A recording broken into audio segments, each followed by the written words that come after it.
Assalamualaikum warahmatullahi wabarakatuh. Kembali lagi dengan saya Heru Ferdiansah. Nah, di sini saya akan membahas tentang perkembangan peserta didik dalam pendidikan yang dimana terdiri dari beberapa aspek penting. Nah, mari kita bahas. Yang pertama itu adalah aspek perkembangan peserta didik dalam pendidikan terdiri dari 5 aspek penting. Yang pertama yaitu ada perkembangan fisik, yang kedua perkembangan kognitif, dan yang ketiga perkembangan emosional, yang keempat ada perkembangan sosial, dan yang kelima atau yang terakhir yaitu adalah perkembangan moral dan spiritual.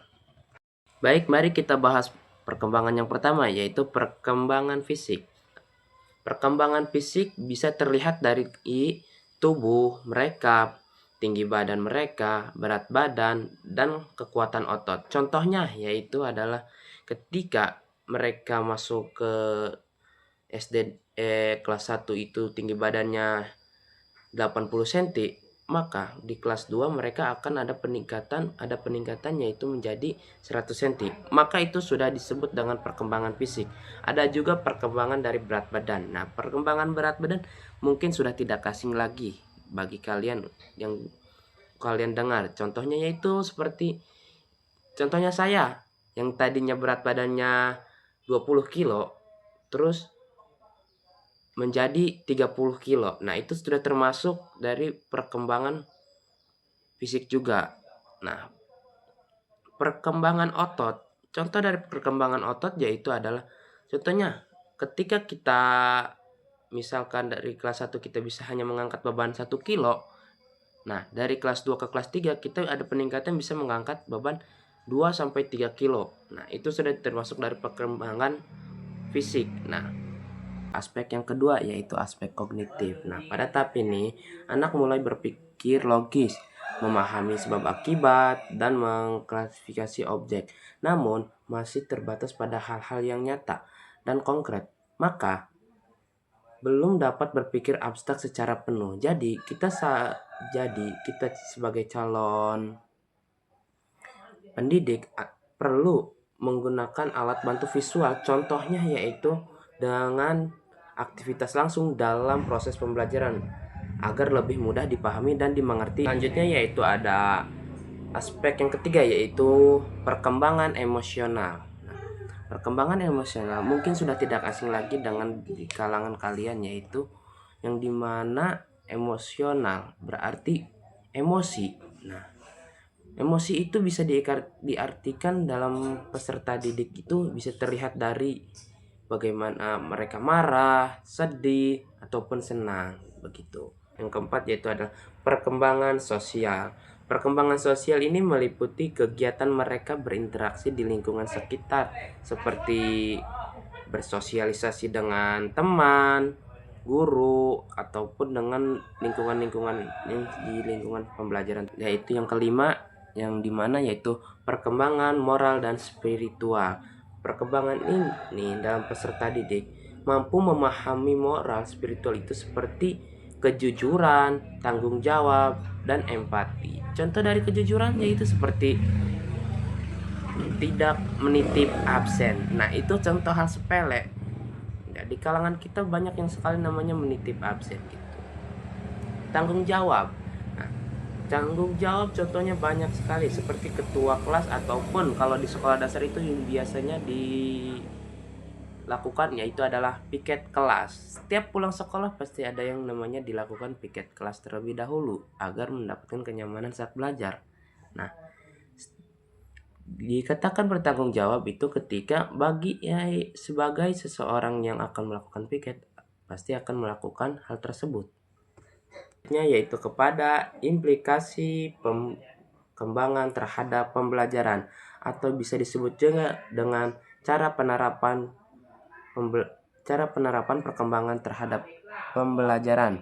Yang pertama itu ada yang namanya menentukan metode pembelajaran yang tepat, mengatur lingkungan yang mendukung dalam perkembangan, ada menyusun materi pembelajaran yang sesuai dengan tahapan usia, mengembangkan pendapat personal dan humanis. Nah, baik di sini kita akan bahas 4 implikasi perkembangan terhadap pembelajaran atau cara penerapannya. Baik, yang pertama ada yang namanya menentukan metode pembelajaran yang tepat. Nah, sebagai pendidik ataupun calon guru, kita harus bisa menentukan metode pembelajaran yang tepat agar si para siswa maupun siswi itu merasakan kenyamanan dalam pembelajaran dan bisa memahami pembelajaran yang kita berikan.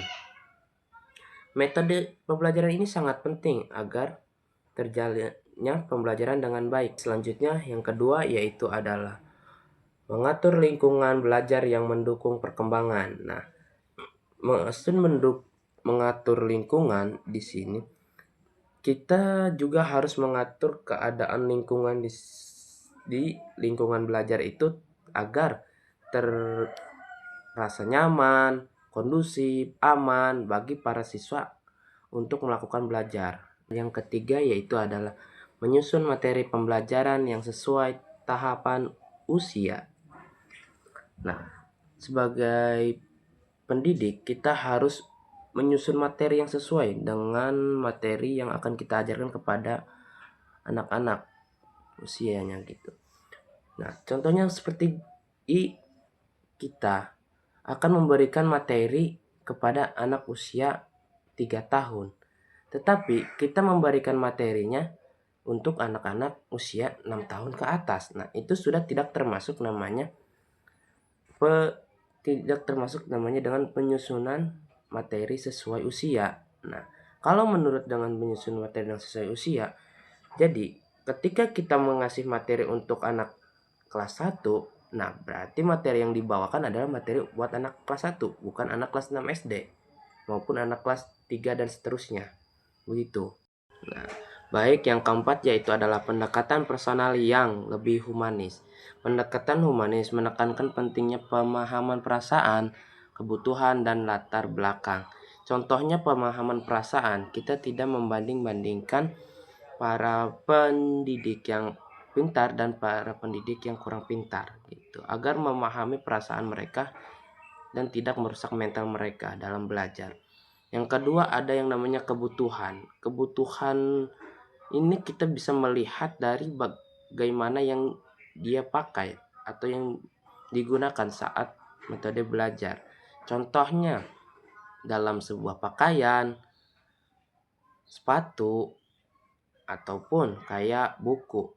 Nah, kita tidak boleh membeda-bedakan mereka antara yang pakaiannya bersih, pakaiannya dengan yang pakaian yang kotor, dan sepatunya yang bagus dan sepatu yang tidak bagus. Begitu pula dengan bukunya. Ada yang bukunya udah banyak coretan, jelek gitu, dan kita tidak boleh membandingkannya dengan yang bagus pula. Selanjutnya ada yang tidak boleh yang namanya memandang dengan latar belakang. Nah, latar belakang siswa itu sangatlah berbeda-beda. Ada yang dari latar belakang orang yang mampu, tidak mampu, ataupun yang standar gitu. Kita tidak boleh membandingkan standar orang yang mampu dan orang tidak mampu. Nah, kepada siswa-siswi kita agar tidak merusak mental mereka dalam pembelajaran. Nah, selanjutnya yaitu adalah yang namanya strategi pembelajaran sesuai perkembangan. Mari kita bahas yang pertama yaitu adalah pembelajaran berbasis proyek. Pembelajaran berbasis proyek ini, strategi ini melibatkan siswa dalam tugas yang sangat kolaboratif yang mendorong mereka untuk berpikir kritis, bekerja sama, serta menyelesaikan masalah secara kreatif. Yang kedua yaitu adalah pendekatan tematik terpadu. Nah, pendekatan tematik terpadu merupakan pendekatan hubungan berbagai mata pembelajaran untuk mempermudah pemahaman anak-anak. Nah, pendekatan ini menghubungkan berbagai mata pelajaran dalam satu tema ajar pembelajaran agar lebih bermakna dan mudah dipahami oleh anak-anak. Contoh simpelnya yaitu kita dalam pembelajaran penjas, kita pasti ada yang namanya pemanasan dulu. Kita jelasin fungsinya pemanasan ini untuk agar tidak terjadinya kram. Nah, itu termasuk nanti ke dalam IPA, pembelajaran IPA. Kenapa bisa otot menjadi kram? Selanjutnya ada yang namanya kegiatan refleksi dan diskusi. Kegiatan ini meliputi kegiatan yang relevan, santai, untuk para pelajar itu tidak merasa tertekan. Nah, refleksi dan diskusi ini biasanya dilakukan ketika ada yang namanya ice breaking saat belajar, agar si para siswa itu tidak merasa kebosanan pada saat melakukan diskusi belajar. Baik, selanjutnya yaitu ada yang namanya perspektif psikologi umum. Sebagai perspektif psikologi umum yaitu sebagai pelengkap bahasa mengenai perkembangan peserta didik. Nah, penting untuk meninjau perspektif psikologi umum yang dapat memperkaya pemahaman guru terhadap proses pembelajaran. Nah, yang terakhir ada yang namanya kesimpulan. Nah, hal ini menegaskan bahwa pentingnya pemahaman perkembangan peserta didik dalam 5 aspek, 4 implikasi atau penerapan, dan 3 strategi pembelajaran. Nah, dan yang terakhir ada yang namanya perspektif psikologi umum. Nah, untuk para pendidik agar tidak sekadar hanya mengasih pemahaman materi saja, akan tetapi harus juga memahami poin-poin di atas juga, begitu. Nah, baik, terima kasih. Mungkin itu saja yang bisa saya jelaskan ya, mungkin bisa dipahami oleh para penonton. Wabillahi taufiq wal hidayah. Assalamualaikum warahmatullahi wabarakatuh.